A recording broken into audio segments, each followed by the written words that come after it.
Muito bem. Acho que talvez este seja um grande grito das juventudes. Quando a gente fala da busca pelo primeiro emprego, quando a gente fala da busca de oportunidades. Esse bonequinho aqui ainda tá legal, né? Tá branquinho, engomadinho. Esse aqui ainda tá legal. Mas a gente sabe que o debate pela busca do primeiro emprego perpassa também na perspectiva de gênero, de raça. E a gente sabe o quanto é difícil a gente oportunizar esse espaço para os meninos e meninas que acabaram de formar ou que ainda estão decidindo o que querem fazer da vida. Como é difícil, né? Às vezes um adolescente de 14, 15 anos, que pela lei o menor aprendiz ele já compreende 14 a 24 anos, como é difícil para um jovem, um adolescente já pensar que tem que trabalhar, muitas vezes para ajudar no lucro da família, dentro de casa, mas um adolescente, um jovem que tem muitos sonhos, né? Muitas decisões a serem tomadas e já tem que pensar nessa oportunidade de trabalho.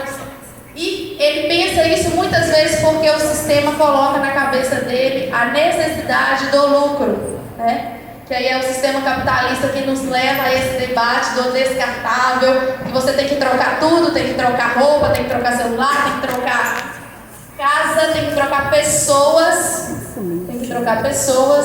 para estar na moda, para estar de acordo com o sistema. E quando o jovem não consegue isso, o que acontece? Adoecimentos mentais.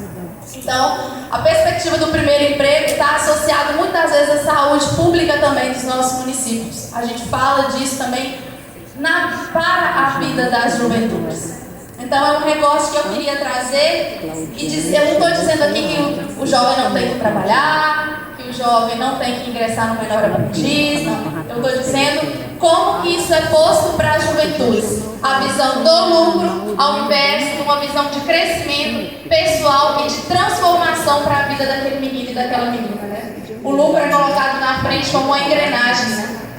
Então, muitas vezes os meninos, eles já se sentem, né, nessa necessidade, dessa busca, desse primeiro emprego, mas que às vezes também falta muito, né? São muito poucas as empresas também que dão essa oportunidade, nesse sentido também as que dão, é isso, colocando o lucro em primeiro lugar e não o desenvolvimento e o crescimento do jovem. Então esse é o primeiro grito que eu queria fazer, a gente mudar essa visão de mundo sobre o primeiro emprego e dar mais oportunidade à moçada. A segunda imagem que eu trago é essa. Francisco, se puder ajudar, obrigada. Deu para ver?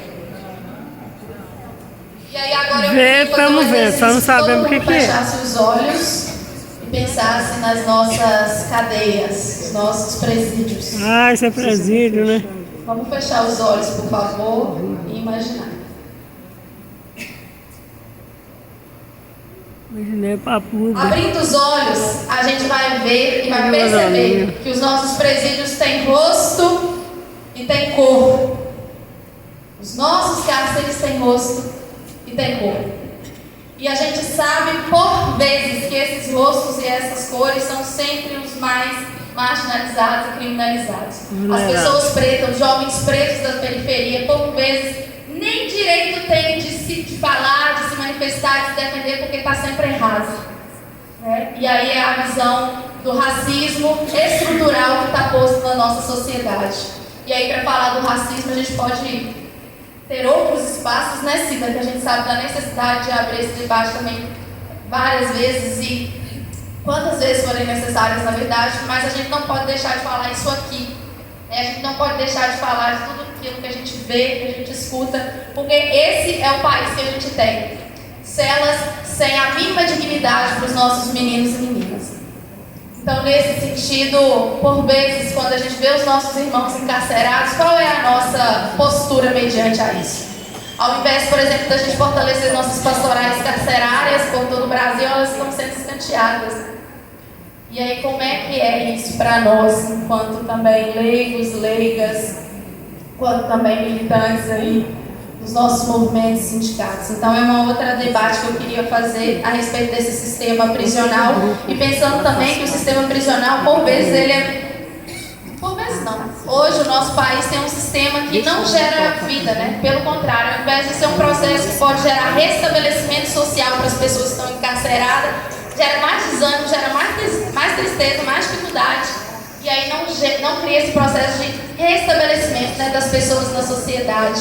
Então essas pessoas são tidas como descarte. Então como é que a gente faz esse debate, passando aí pela questão da raça, gênero? A outra imagem que eu queria trazer é essa.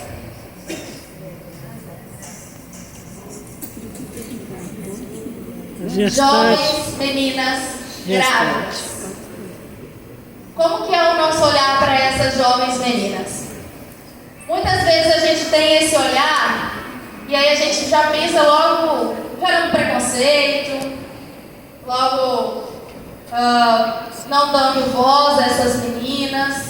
A gente já vê como que tem aquele olhar, né, pautado do julgamento. Como que é isso pra gente na realidade, sabendo que isso é recorrente nos nossos bairros, inclusive aqui nos nossos bairros de Patinga, né? Como que é isso, assim, a gente pensar para além dessas jovens meninas, para a questão também, de novo, da saúde pública que eu trago.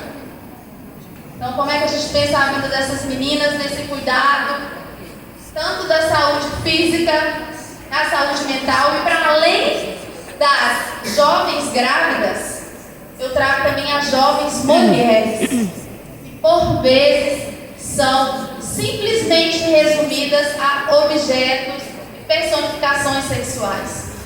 Como é que a gente coloca essas meninas com dignidade e com valorização?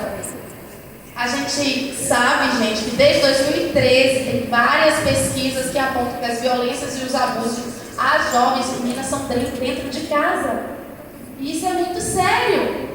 Muito sério, por parentes, por tios, por primos, elas são sempre violentadas e negligenciadas. E isso não está longe de nós, isso está nos nossos lares também, próximo de nós. E como é que a gente denuncia isso? Como é que a gente grita contra isso? Então, a questão da vida das jovens meninas, jovens mulheres é muito sério. Tão sério que a gente vê casos e casos por aí, um atrás do outro. A gente vê menina que é engravida, vítima de uma violência e é questionada por uma juíza. A gente vê uma jovem que é deixada na praça por um Uber e ninguém sabe onde ela está, em Belo Horizonte. A gente sabe de uma jovem que é estuprada aqui em Patinga e largada à beira do Ribeirão, lá no Parque Ipanema. Isso aconteceu ano passado. Tudo isso a gente não pode naturalizar isso é muito sério. E qualquer fala que a gente faz em defesa da vida das jovens mulheres, Cida, pegam uma fala da gente, recortam, fazem um vídeo dizendo que a gente é isso e aquilo, colocando a gente como uma abominação, como se defender a vida das mulheres fosse um problema. Como se defender a vida das mulheres fosse um problema. Vida em primeiro lugar é o que o grito nos provoca. Então, quando a gente fala da vida das mulheres, a gente é muito julgado. Então, a gente tem que pensar, né, também qual é as nossas posturas e o que a gente está defendendo. E aí, são muitos gritos, né? Essa audiência que eu poderia falar de várias. Mas eu queria trazer esses recortes de raça, de gênero e de classe que eu mostrei, mas entendendo que são vários deles, né? Mas eu também queria trazer um grito, que é um grito também de esperança. Esse aqui. Jovens estudantes, nesses específicos da Educafro, a companheirada ali está aí, os professores, eu quis trazer essa imagem porque representa o grito dos nossos estudantes. Gente, os últimos 4 anos foram mais de 500 milhões cortados das nossas universidades federais para a juventude. Falta de incentivo à pesquisa, à ciência, à cultura, vários cortes. E aí também colocando nossas universidades como balbúrdias, né? Como circos, hein? Circos, tipo pejorativo. Tirando a valorização dos nossos estudantes. E aí eu fico pensando assim, por que a juventude é tão criminalizada nas escolas? Por quê? Nas universidades. Será por quê? Interessante, né? E isso está voltado para um debate que a gente sabe das privatizações, dos desmontes, né, dos serviços públicos, tudo isso está interligado. Então, como que as nossas universidades perderam esses incentivos, as nossas escolas estão perdendo? todo esse cuidado das universidades, das nossas crianças. E aí, gente, eu queria dizer que eu vou ter que terminar já, porque nós temos um convidado importante que entrou agora online, o Padre Júlio Lancelotti,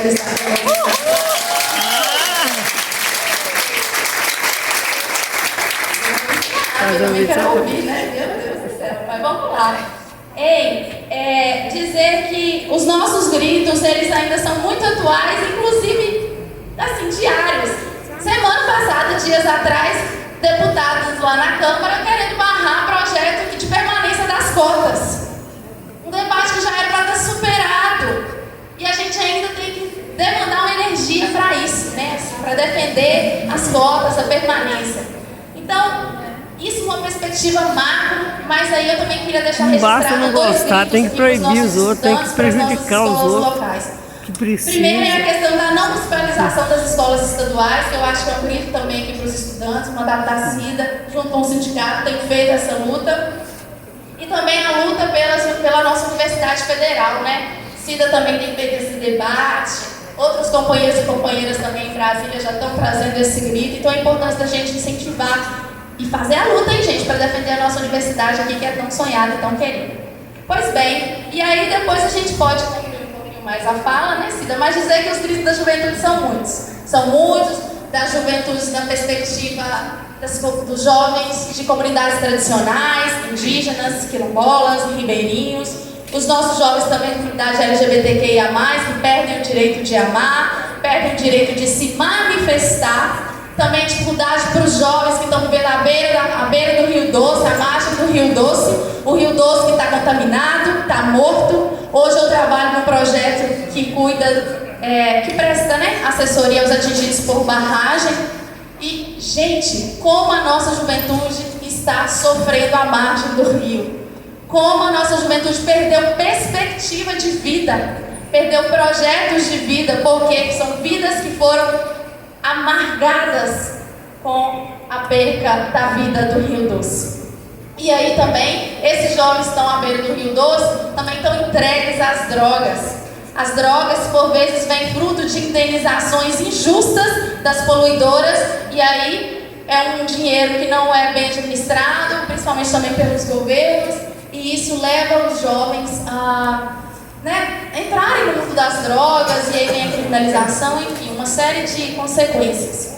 Mas dizer que as nossas juventudes, elas querem gritar e defender a vida sempre. E parafraseando Titãs, a gente quer comida, diversão e arte também. Então é isso por enquanto. Obrigada.